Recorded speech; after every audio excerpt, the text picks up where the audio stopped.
Hi 8th standard term 1 இயல் ஒன்றுடைய book back answer இந்த வீடியோவில் பார்க்கலாம். இயல் 1 தமிழ் இன்பம். ஃபர்ஸ்ட்டு தமிழ்மொழி வாழ்த்தில் இருக்க புக் பேக் ஆன்சர். சரியான விடை மக்கள் வாழும் நிலப்பகுதியை குறிக்கும் சொல் வைப்பு. மக்கள் வாழும் நிலப்பகுதியை குறிக்கும் சொல் வைப்பு. என்றென்றும் பிரித்தால் என்று கூட்டல் என்றும். வானம் அளந்தது பிரித்து எழுதுக. வானம் கூட்டல் அளந்தது.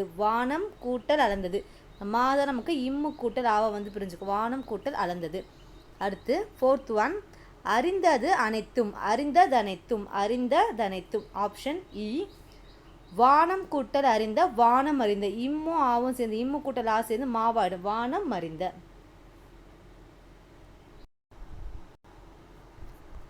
நெக்ஸ்ட்டு தமிழ்மொழி மரபு இதில் இருக்க book back answer. So book back பார்க்கறது மாதிரி இங்கே இருக்க ஒரு இலக்கணம் பார்த்துடலாம். இளமை பெயர்கள் புலி, பரல், சிங்கம், குருளை, யானை, கன்று, பசு, கன்று, ஆடு, குட்டி. ஒளிமரபு புலி உருமும், சிங்கம் முழங்கும், யானை பிளிரும், பசு கதரும், ஆடு கத்தும். ஸோ இங்கே பசு கதரும் மட்டும் கொஞ்சம் நமக்கு டிஃப்ரெண்ட்டாக இருக்க மாதிரி இருக்குது, அது மட்டும் நோட் பண்ணிடுங்க. ஸோ இதற்கா புக் பேக்கு. ஃபர்ஸ்ட் கொஷின் பறவைகள் டேஷ் பறந்து செல்கின்றன. விசும்புனா வானம் மீனிங். ஸோ பறவைகள் விசும்பில் பறந்து செல்கின்றன. இயற்கையை போற்றுதல் தமிழர் மரபு. இருதிணையை பிரித்தால் இரு கூட்டல் திணை வரக்கூடாது. இரண்டு கூட்டல் திணை. அதே மாதிரி ஐம்பால் என்ற சொல் நம்ம பிரித்தால் நமக்கு என்ன வரும்னா 5 கூட்டல் பால். ஸோ இருன்றது 2, ஐன்றது 5. நெக்ஸ்ட்டு உரைநடை தமிழ் வரி வடிவ வளர்ச்சி. புக் பேக் மட்டும்தான் பார்த்துட்ருக்கோம். ஃபர்ஸ்ட் கொஷின் தமிழ் எழுத்துக்கள் இப்போதுள்ள நிலையான வடிவத்தை பெற டேஷ் காரணமாக அமைந்தது அச்சுக்கலை. இப்போ இருக்க நிலையான வடிவத்தை பெறதுக்கு நமக்கு எது காரணமாகனா அச்சுக்கலை.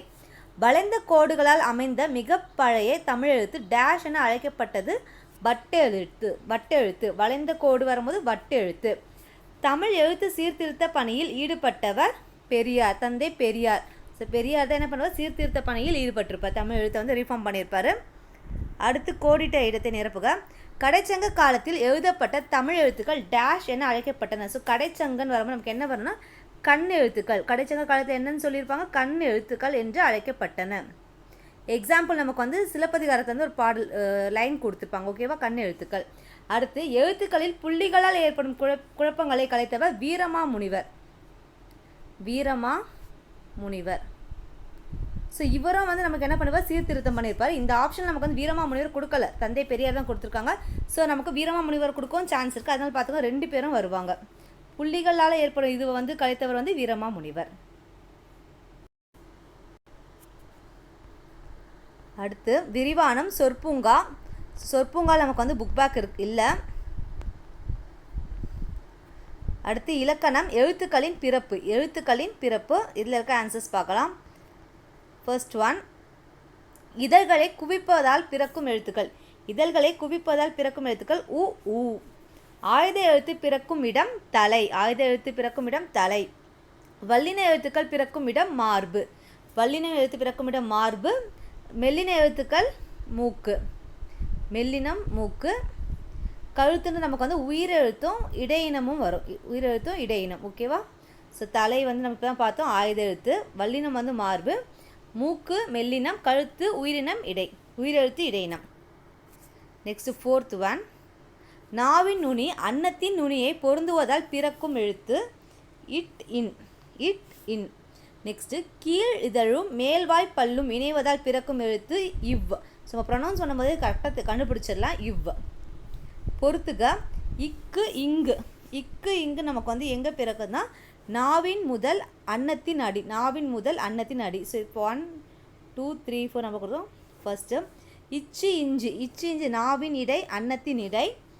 இட்டு இன் நாவின் நுனி அன்னத்தின் நுனி. இத்து இந்து நாவின் நுனி மேல் வாய்ப்பல்லின் அடி. ஸோ இதில் வந்து நான் கண்டிப்பாக வந்து நம்ம கன்ஃபியூஸ் பண்ணுற மாதிரி இருக்கும். அதனால் வந்து நல்லா வந்து ப்ரொனவுன்ஸ் பண்ணி பார்த்து என்னென்ன பார்ட் வந்து டச் பண்ணுதுன்னு பாருங்கள். ஓகே. ஸோ இதில் இலக்கணம் கம்ப்ளீட்டட். அடுத்து இலக்கணத்துலேயே வந்து நமக்கு வந்து சிலபஸ் பேஸ் பண்ணி சிலது கொடுத்துருப்பாங்க, மரபு தொடர்களை கண்டிப்பாக கேட்பாங்க, அதெல்லாம் பார்த்துக்கலாம். ஸோ பறவைகளின் ஒளிமரபு: ஆந்தை அலரும், காகம் கரையும், சேவல் கூவும், குயில் கூவும், கோழி கொக்கரிக்கும், புறா குணுகும், மயில் அகவும், கிளி பேசும், கூகை குழரும். ஸோ இது வந்து சேவலும் கோழியும் நம்ம கன்ஃபியூஸ் பண்ணலாம். ஓகேவா? கோழி வரும்போது கொக்கரிக்கும், கோ வரும், கூகைக்கு குழரும், புறா குணுகும். மற்றெல்லாம் வந்து நம்ம பேசிக்காக தெரிஞ்சதாக இருக்குது. அடுத்து தொகை மரபு: மக்கள் கூட்டம், மக்கள் வந்து நிறைய பேர் இருந்தால் கூட்டம் சொல்லுவாங்க. ஆநிறை ஆட்டு மந்தை, இது கூட நிறைய கேட்குறாங்க. ஓகேவா? நெக்ஸ்ட் வினை மரபு. ஒளி மரபு பார்த்தாலும் வினை மரபு. வினை மரபு: சோறு உண், முறுக்கு தின், சுவர் எழுப்பு, தண்ணீர் குடி, பால் பருகு, கூடை முடை, பூ கொய், இலை பறி, பானை வனை. ஸோ இது இங்கே ஃபில் பண்ணிடலாம். கோழி கொக்கரிக்கும், பால் பருகு, சோறு உண், பூ கொய், பூ வந்து பறிக்கிறது சொல்கிறது தவறு, பூ கொய் தான் கரெக்டு, இலை தான் பறி, ஆ நிறை. மரபு பிழையை நீக்கி எழுதுக. இங்கே ஒரு நமக்கு பேரா கொடுத்துருக்காங்க, அதில் பாருங்கள், சேவல் கொக்கரிக்க கொடுத்துருக்காங்க, அப்போ இது ராங்கு. சேவல் என்ன பண்ணும்? கூவும், சேவல் கூவும்.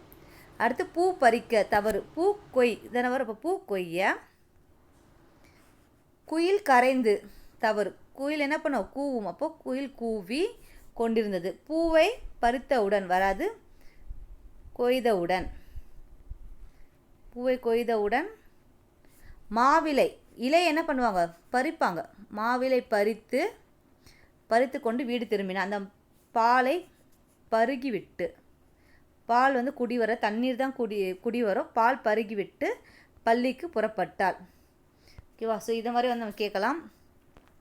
ஓகே, அடுத்து பாருங்கள், இது நமக்கு வந்து பன்மை விகுதி ப்ளூரல்ஸ் வந்து இருக்கிறது சேர்த்து எழுதி வச்சுருக்கோம். ஸோ இதெல்லாம் வந்து ஈஸியாக தான் இருக்கும், பேசிக்காக தான் இருக்குது.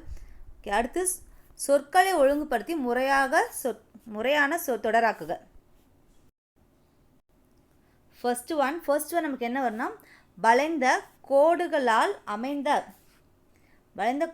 அமைந்த தமிழ் எழுத்து வட்டெழுத்து எனப்படும். ஸோ நம்பர்ஸ் கொடுத்துக்கோங்க. வளைந்த கோடுகளால் அமைந்த தமிழ் எழுத்து வட்டெழுத்து எனப்படும். அடுத்து உலகம் உள்ள வரையிலும் தமிழ்மொழி வாழட்டும். அடுத்து பகைவரை வென்றதை பாடும் இலக்கியம் பரணி. ஃபோர்த் ஒன், உயிரெழுத்து பிறக்கும் இடம் கழுத்து ஆகும். ஃபிஃப்த் ஒன், தமிழ் அம்புவிடும் கலையை ஏகலை என்றது. ஸோ ரீட் பண்ணால் நமக்கு வந்து கண்டுபிடிச்சிடலாம்.